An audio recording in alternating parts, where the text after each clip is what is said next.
Je ne peux pas vous dire bonsoir puisque nous sommes dans cet après-midi ensoleillé, en pleine nature, à l'ombre des arbres, pour une réunion en plein air et une réunion spéciale de jeunes. Bien que je ne sois plus aussi jeune que vous, je compte vous parler d'un jeune homme, d'un homme jeune, un jeune homme plutôt quand même. Une histoire bien connue, tellement bien connue que vous allez la reconnaître d'emblée, c'est l'histoire appelée celle du fils prodigue. Et je la lis dans le Saint-Évangile de Luc. J'ai ma Bible bien devant moi, je la feuillette, j'espère que vous ne vous laisserez pas distraire par d'éventuels bruits ou vols d'oiseaux. Alors restons concentrés, et je lis qu'un homme avait 2 fils. Le plus jeune dit à son père, « Mon père, donne-moi la part de bien qui doit me revenir. » Et le père leur partagea son bien. Peu de jours après, le plus jeune fils, ayant tout ramassé, partit pour un pays éloigné où il dissipa son bien en vivant dans la débauche. Lorsqu'il eut tout dépensé, une grande famine survint dans ce pays et il commença à se trouver dans le besoin.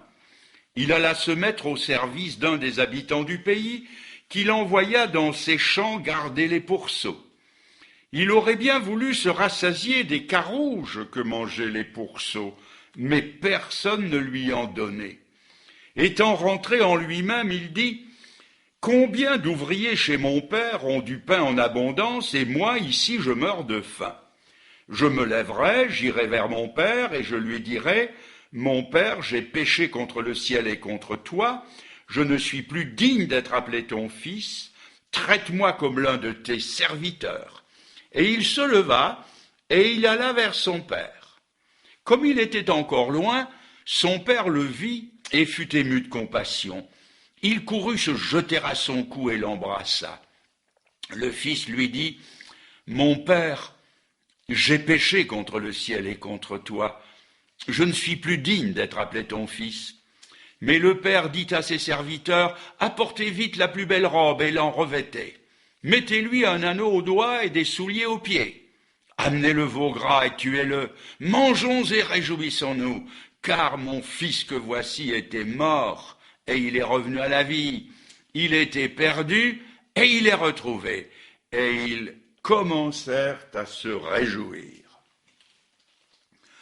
De ce jeune homme, nous ne connaissons rien de son enfance, sinon qu'il a eu un grand privilège, celui d'être un enfant normal, élevé dans un foyer normal et par des parents normaux. Savez-vous qu'il y a des millions de jeunes de par le monde qui ne peuvent pas en dire autant? Il s'est contenté tout un temps des joies simples d'une vie à la campagne. Mais avec l'adolescence, son esprit a aspiré à des horizons nouveaux et surtout plus larges.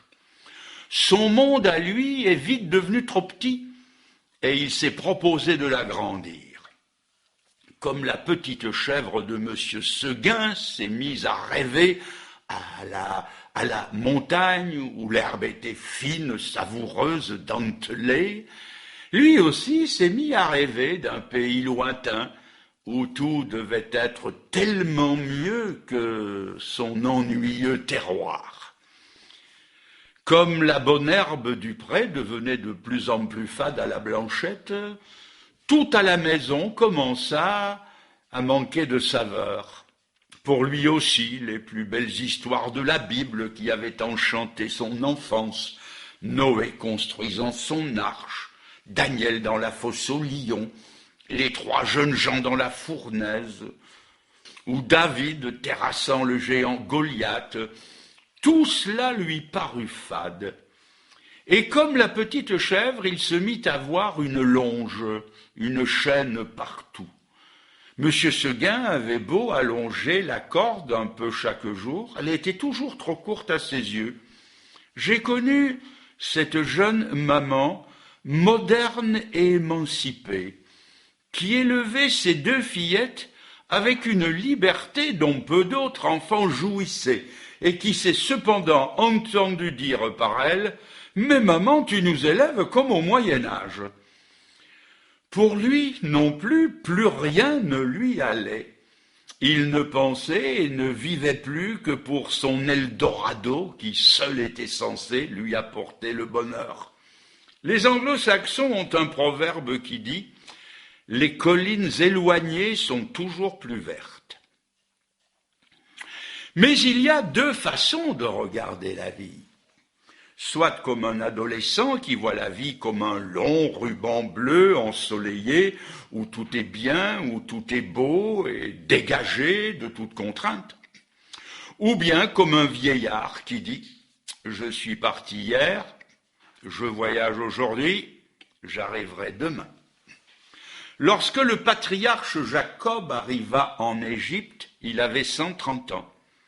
Le pharaon, impressionné par ce noble vieillard, lui a demandé « Dis-moi, quel est le nombre des années de ta vie ?»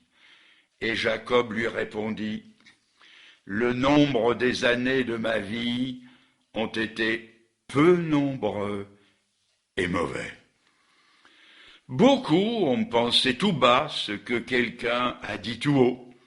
La jeunesse est une erreur. L'âge mûr est un combat et la vieillesse est un regret. Mais lui n'en est pas encore à ses considérations. Ce qu'il veut, c'est être libre. Et il se dit « Vivement mon instruction religieuse et ma confirmation terminée, et ma première communion sera ma dernière communion. » Mais ce qu'il ne sait pas, c'est que derrière ces grands airs de liberté, quelqu'un le manipule à son insu. Quelqu'un est en train de le mettre en cage. Avez-vous déjà essayé de conduire un cochon quelque part ? Je me souviens de cette expédition où j'accompagnais un fermier et un boucher pour mettre un cochon dans une cage. En criant, et je vous épargne les décibels, le cochon allait partout sauf là où nous voulions qu'il aille. Quelle tête de cochon que ce cochon-là! Quand enfin on y est arrivé, tout le monde était en sueur. Le boucher, le fermier, moi et même le cochon. Mais un jour, et ici le tableau change, les gens d'un village ont vu un paysan qui conduisait son cochon à l'abattoir et spectacle inusité, le cochon y allait en le suivant docilement.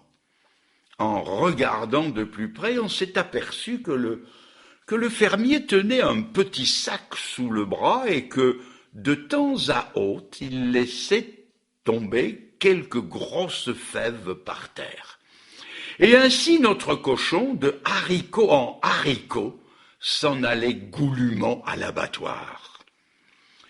J'aurais bien garde de nous assimiler à un cochon, mais nous avons aussi affaire à quelqu'un qui nous veut chez lui, là où, comme on a osé le dire, là où il fait trop chaud et d'où on ne revient plus.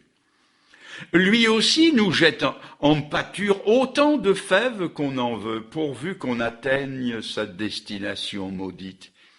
Il nous donnera les fèves du succès, les fèves de la gloire, les fèves de la volupté, les fèves de la richesse, les fèves du pouvoir. Il nous donnera des truffes s'il le faut, pour nous faire tomber dans le gouffre du malheur sans fin, là où il y a des pleurs et des gémissements de dents, des grincements de dents pour l'éternité. Voyons à présent avec quoi il commence son aventure. Il la commence avec ce qu'il n'a pas gagné, avec ce qui ne lui appartient pas en propre. Il est aussi vrai que très peu nous appartient. Notre vie est un don. Nous ne nous sommes pas faits nous-mêmes. Notre mesure de santé est un don. Notre appartenance à l'un ou l'autre des 10 pays les plus riches du monde est un don. Nous n'avons pas choisi d'y naître. Notre héritage chrétien est un don, nos facultés, notre potentiel intellectuel, notre esprit de créativité ou d'entreprise sont un don, et nous ne sommes que les administrateurs de ces dons que nous sommes appelés à gérer. Et il nous faudra rendre compte de cette gestion. Il faudra rendre des comptes de ce que nous aurons fait de notre temps, de comment nous aurons géré nos pensées, nos mains, nos sentiments, notre argent, nos facultés, notre corps, et même notre planète qui, si nous n'y prenons pas garde, va finir asphyxiée par la pollution que nous y apportons. Il faudra répondre de tout au grand jour du règlement des comptes que la Bible appelle le tribunal de Dieu, où chacun devra comparaître. Et c'est sans doute la gravité de la chose qui explique le silence du Père. Plutôt que de parler de silence, il faudrait parler de la douleur de Dieu. On dit que les grandes douleurs sont silencieuses. Dieu, symbolisé ici par le père du jeune homme, ne prend jamais son parti de notre éloignement et de notre perdition. Il en souffre, même s'il ne dit rien. Dieu nous respecte jusqu'à nous laisser partir. Mais il sait une chose, c'est qu'il nous a fait à son image. Un lien de race nous unit à Dieu, comme l'a si bien dit le poète. Borné dans sa nature, infini dans ses vœux, l'homme est un Dieu déchu qui se souvient des cieux. Dieu a mis ce souvenir de lui-même en nous, la pensée de l'éternité. Cela aussi, le jeune homme l'emportait avec lui, tout au fond de sa besace.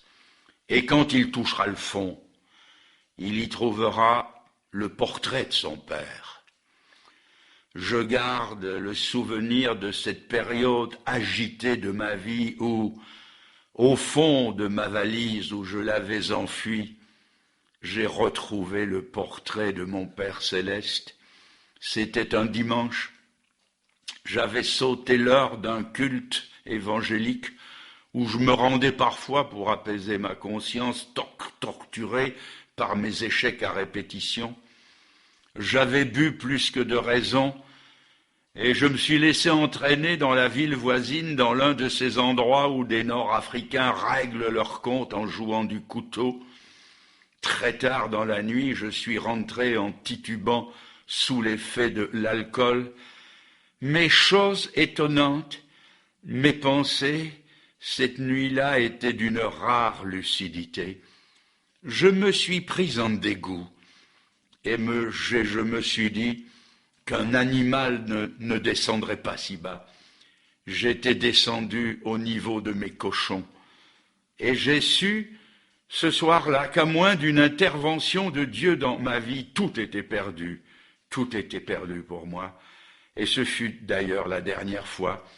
J'ai su à cette heure que j'avais porté atteinte à la dignité d'homme que je tenais de Dieu.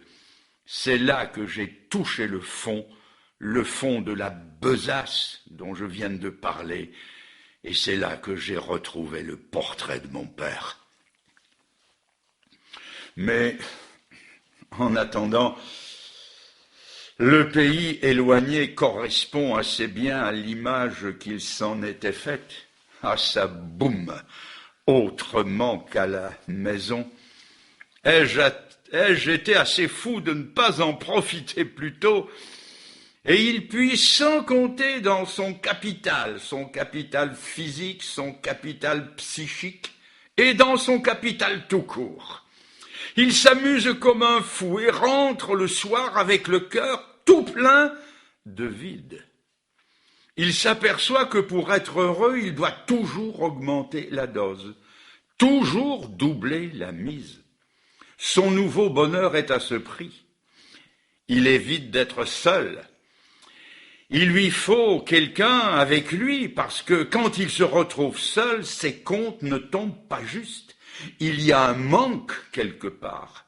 La mesure n'est jamais comble, même quand il met les bouchées doubles.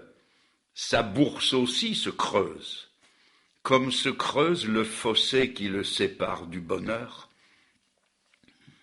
On raconte qu'un homme est un jour allé voir un médecin car il ne se sentait pas bien depuis longtemps, mais il ne pouvait pas définir de quoi il souffrait. Le médecin n'a pu diagnostiquer aucune maladie. Il a dit « Mais vous n'avez besoin de rien d'autre que de vous changer les idées. Prenez un peu de bon temps. » Comme l'homme ne se montrait intéressé par rien de ce que lui proposait le médecin, ce dernier lui suggéra d'aller au cirque où se produisait un clown qui, dit le docteur, aurait fait rire un mort. L'homme secoua tristement la tête et dit « Docteur, ce clown, c'est moi. Je voudrais tellement rire aussi de la joie que je donne à tous ces gens, mais je ne le peux pas. » Une femme disait « J'ai un appartement à la ville et une maison à la campagne. Quand je suis à la ville, je voudrais être à la campagne. Et quand je suis à la campagne, je voudrais être à la ville. Je ne suis jamais satisfaite. » Une jeune fille de 17 ans qui avait tout pour être heureuse devait rendre pour l'école une dissertation sur le bonheur. Et elle a dit à 17 ans, « Je ne sais pas ce qu'est le bonheur. » Et puis nous arrivons à la famine. Ça arrive la famine. Oui. Ça arrive les restrictions, le chômage, les mauvaises récoltes. Et ça coïncide avec lorsqu'il eut tout dépensé. Ça ne pouvait pas tomber plus mal. On l'a vu faire la file au bureau de placement. Il aurait pris n'importe quel travail, éboueur, balayeur de rue, laveur de vitres, mais il ne restait plus rien. Ah si, une place mal payée dont personne ne voulait. Il a été pris à laisser chez un grossiste en élevage de cochons pour un salaire de misère. Cette vie qu'il voulait si large allait maintenant en se rétrécissant comme un entonnoir. Il était dans un cul-de-sac. Écoutez ceci. Il avait refusé la discipline de son père. Il allait connaître la discipline d'un étranger. C'est à cela que la main invisible de Dieu voulait l'amener, à découvrir qu'il était dans une situation sans issue. Sa repentance est venue dans la réflexion et non avec des décibels. Il avait un esprit cartésien, ce gosse. Écoutez-le dire. Dans la maison de mon père, il y a des biens en abondance, et moi, ici, je meurs de faim. Son estomac vide lui donne une tête pleine. C'est étonnant comme on peut devenir lucide quand tout craque autour de soi. Édith Piaf, nous le savons, elle chantait « Je ne regrette rien ». Elle a laissé un testament qui ne devait être publié qu'après sa mort et dont je citerai des extraits. Voici, je lis. « Il y a des choses que je n'ai jamais dites parce qu'on n'ose pas les dire. Mais il y a un moment dans la vie, lorsque la maladie vous frôle avec opiniâtreté, lorsqu'on sent la mort rôder, on est obligé de faire le point avec soi-même, où on se demande si on n'a pas vécu pour rien. J'ai fait des sottises. Souvent j'ai été injuste, parfois même méchante. J'ai gaspillé mes forces, ma santé, ma fortune. J'ai été prodigue en tout d'une manière exagérée, folle. Je me suis cherché et trouvé 1000 circonstances atténuantes. Aujourd'hui, je n'en ferai rien. Je veux me pencher sur ma vie et me juger franchement, sans tricher, sans excuse. Alors, à chaque échec, à chaque déception, je me suis enfoncé un peu plus dans la certitude que ce que j'attendais n'arriverait jamais. C'est depuis ce moment-là que j'ai commencé à me détacher de plus en plus de la vie. J'ai accumulé les sottises alors que j'aurais dû acquérir la sagesse. C'est depuis cette époque que je ne parvins plus à m'accrocher à rien, que j'ai connu la peur de mourir toute seule, sans personne auprès de moi. Brutalement, tout s'est éclairé en moi. Je me suis aperçu que lorsque la maladie m'abattait et qu'on m'annonçait que j'étais perdu pour la chanson, personne ne venait me trouver. Je me souviens de cette nuit de Noël où j'avais à tout prix voulu quitter la clinique pour recevoir mes amis. J'ai fait téléphoner à tous par ma secrétaire et quand à 3 heures du matin, je me suis résigné à me coucher, personne n'était venu. J'étais toute seule, horriblement seule dans ces grandes maisons que j'avais voulu grandes pour recevoir mes amis. Mon Dieu, comme je regrette aujourd'hui, comme je voudrais pouvoir tout recommencer à zéro, comme j'ai changé. Je retrouve soudain ce besoin de pureté, cette envie de pleurer qui m'envahissait lorsque j'étais une petite fille, cette envie de poser ma tête contre une épaule amie et de fermer les yeux, de me reposer enfin. Quand je pense à ma vie, à toutes ces débauches de force, j'ai honte de moi. Quand je revois cette petite femme engoncée dans sa fourrure, qui traîne la nuit sa solitude et son ennui, je pense que Piaf, ça a été ça. Quel constat d'échec. Lui, ce fils prodigue, a fait ce que Piaf n'a probablement pas fait. Il n'a pas seulement dit « je regrette », il n'a pas seulement dit « je me lèverai, j'irai vers mon père et je lui dirai « j'ai péché contre le ciel et contre toi ». Non, il s'est levé et il est revenu à la maison. Il n'est pas resté au niveau de ses émotions. Passant des paroles à l'acte, il a mis sa volonté en action. Il s'est levé et il est allé se jeter dans les bras de son père. Il est aussi à remarquer qu'il est rentré tel qu'il était. Il n'a pas pris un bain avant de retourner chez son père. Il n'est pas passé chez le coiffeur ou le parfumeur. Il n'a pas loué un costume pour la circonstance. Et surtout, il n'a pas emmené un cochon avec lui, ne fût-ce qu'un mignon tout petit cochon. Non, il n'était pas dégradé à ce point. Les cochonneries de sa vie passée, débauche, grivoiserie, pornographie, astrologie, ivrognerie, mensonges, fanfaronnade, inimitié, jalousie, querelle, selon la terrible liste qu'en donne la Bible dans l'Épître aux Galates au chapitre 5, il les a laissés à la porcherie d'un genre de vie qu'il quittait pour toujours. Et s'il est rentré tel qu'il était, c'est non seulement parce qu'il était au bout du rouleau, mais c'est parce que son père seul pouvait opérer en lui un changement en profondeur. Nous non plus, nous ne pouvons pas espérer changer notre nature profonde souillée par le péché. C'est plus que la surface qui est atteinte. Ce sont les profondeurs de notre âme qui doivent être changées. Un voyageur s'est arrêté un jour dans une auberge historique où il a pris un repas. Tout en mangeant, il a remarqué que le sol n'avait pas l'air très propre. Mais en le regardant de plus près, il s'est aperçu qu'il était fait de terre battue comme autrefois. Le laver à grandes eaux et tenter de le récurer l'aurait transformé en boue. De même, je ne peux pas espérer changer ma nature profonde.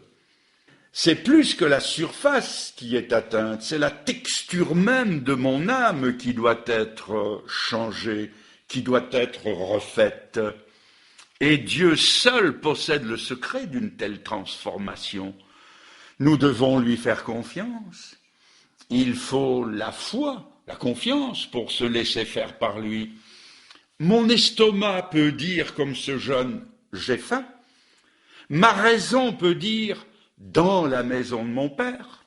Ma conscience peut dire « j'ai péché ». Ma volonté peut dire « je me lèverai ». Mais le reste lui appartient, le salut lui appartient. Ce salut, notre salut, il l'a fait tout seul, en dehors de nous, à la croix.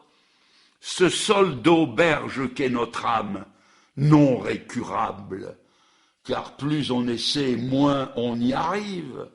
Ce sol devenu boueux, encore par nos vains efforts, nos essais de récurage et nos péchés, eh bien, ce sol boueux, il s'en est chargé à la croix. C'est ce que disait le prophète 700 ans à l'avance, quand il visualisait l'avenir. Je suis enfoncé dans une boue profonde sans pouvoir prendre pied. Je suis tombé dans un gouffre. Je m'épuise à crier, mon gosier se dessèche. Sur cette croix, le Fils de Dieu prenait notre vieille nature à son compte. Et il en subissait les affreuses conséquences à notre place. Et comme le fit le Père pour ce jeune homme en haillons, notre Père céleste veut nous revêtir de sa nature à lui, pure et durable. J'ai bien dit durable, parce que ce que Dieu fait durera toujours. Voyez ce que Dieu tient en réserve pour ceux qui reviennent à lui en disant « j'ai péché ». Et en croyant que ces péchés que l'on avoue et dont on se repent ont été portés par son Fils à la croix, écoutez-le dire, apportez dehors la plus belle robe et l'en revêtez. Fini les haillons et les mauvaises odeurs. Mettez un anneau au doigt. Fini le temporaire, car un anneau n'a ni commencement ni fin. Où que vous soyez sur un anneau, vous n'arrivez jamais au bout, c'est le symbole de l'éternité. Mettez-lui des sandales aux pieds. Fini les écorchures inutiles du va-nu-pied. Ses pieds le conduiront désormais dans d'autres endroits qu'il fréquentait. Il marchera selon une autre norme de conduite, celle que la Bible donne dans l'Épître aux Éphésiens au chapitre 5. Devenez donc les imitateurs de Dieu comme des enfants bien-aimés et marchez dans l'amour à l'exemple de Christ. Et puis encore le Père dit, amenez le veau gras et tuez-le, fini la disette du cœur, fini le vide que rien ne pouvait combler. Remarquez surtout la clôture de cet épisode. Ils commencèrent, je souligne, ils commencèrent à se réjouir. Cela veut dire que la grande fête du retour à la vie, la fête de l'accueil et du salut, ce n'était que le commencement. La paix, la joie, les certitudes, la communion d'esprit avec les autres rachetés, les chants, en un mot, tout ce que Dieu donne à un homme lorsqu'il se convertit, ce n'est jamais que le commencement. Pour celui qui est sauvé, le meilleur est toujours devant lui. Mais quelqu'un va peut-être se dire ou dire, oui, mais moi, est-ce que Dieu m'acceptera? C'est ce que pourrait penser quelqu'un qui écoute cette prédication, qui aimerait revenir à Dieu. Quelqu'un qui se dit, oui, le fils prodigue, lui, savait que le père le recevrait, mais moi, je n'en suis pas sûr. Quand je revois, comme Édith Piaf, ma vie sans tricher, je n'ai même plus la force de demander pardon, tant il me semble que Dieu ne pourra jamais me pardonner.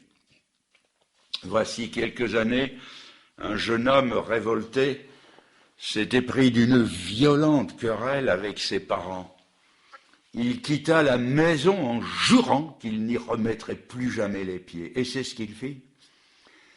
Des années passèrent sans qu'il donne signe de vie à ses parents, mais le temps, les souvenirs et ses échecs finirent par avoir raison de son endurcissement. Il n'était plus si sûr d'avoir eu raison d'agir comme il l'avait fait. C'est alors qu'il éprouva l'impérieux désir de rentrer chez lui.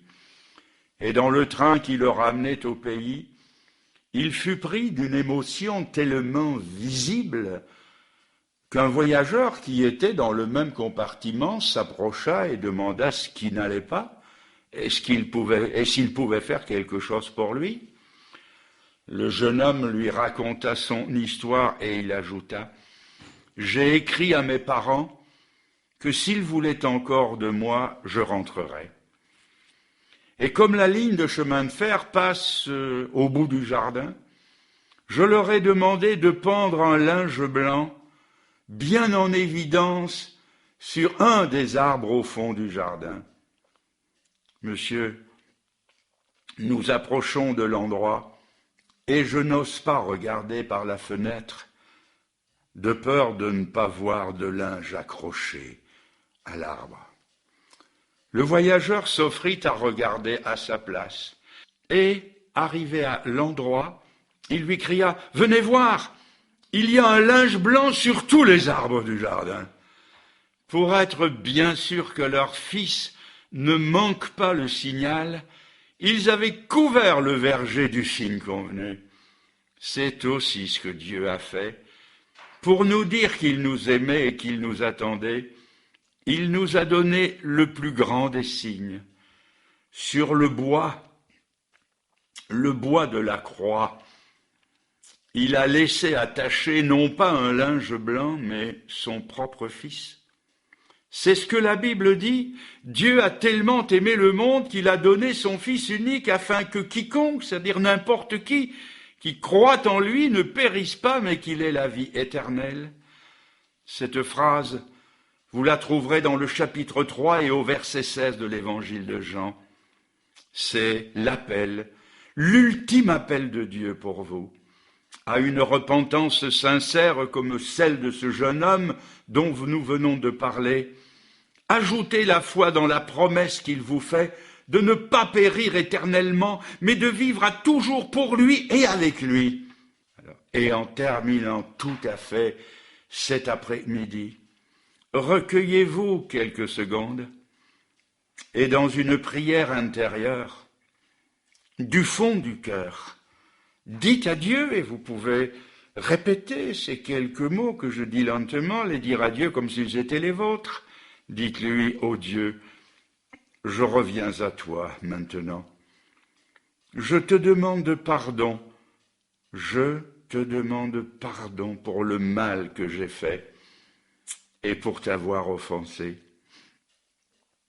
Dites-lui, je crois que tu as livré ton propre fils pour être condamné et mourir à ma place. Dites-lui, Seigneur, je le crois comme pour la première fois. Tu me fais signe de revenir, et à cet instant, je reviens à toi. Seigneur, aide-moi à désormais vivre pour toi. Merci, Seigneur, de m'accueillir. Je crois que tu m'accueilles cet après-midi. Merci. Amen, Seigneur. Amen. Nous pouvons maintenant envisager de nous revoir tout à l'heure. Nous avons du temps libre. Moi, je reste à votre disposition si vous désirez poser des questions. N'hésitez pas de me communiquer vos interrogations. Nous avons donc été bien heureux de nous revoir. Je vous souhaite un bon après-midi ensemble dans les quelques jeux qui suivront. Mais n'oubliez pas la chose essentielle, c'est de revenir au Seigneur. À tout à l'heure.